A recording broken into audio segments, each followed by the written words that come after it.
Do you reckon those old British-era buildings in Victoria are just bricks and mortar? Nah, mate. Some of them hold on to history and horror like it's etched into the bloody wood. I'm Callum.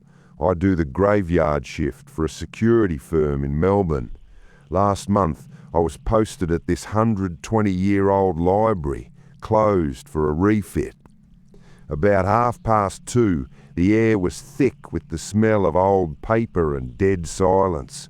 I flicked my torch across the main hall and saw the pages of an old diary flipping in the breeze, even though every window was shut tight. I picked it up.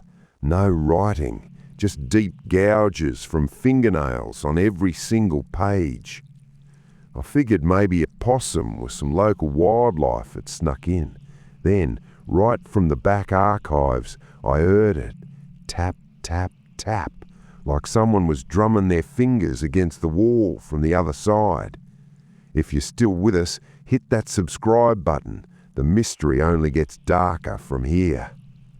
I headed for the archives, rows and rows of massive timber shelves covered in dust. The sound was coming from behind a big unit. I gave the shelf a shove and found a loose vent grill. I leaned down and shined my torch in.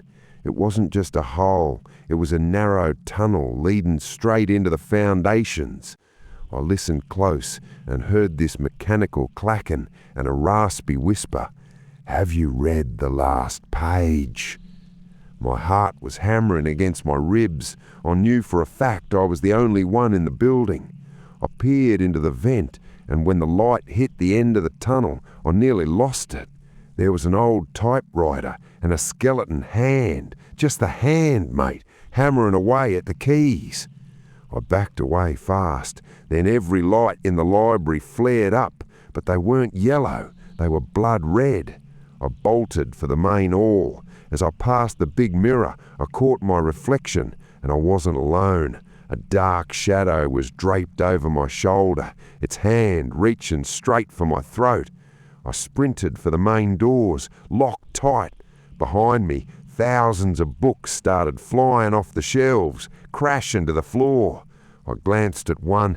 Every page had my name on it. The building itself was hunting me. It wasn't a ghost. It was like the trauma of the place was trying to swallow me whole. The cleaners found me the next morning, passed out on the floor, clutching that diary. On the last page, written in fresh blood, it said, "Next shift is your last." I quit the job then and there, but every night now, I still hear that typewriter clacking from the vent in my own bedroom. What did you think of the story?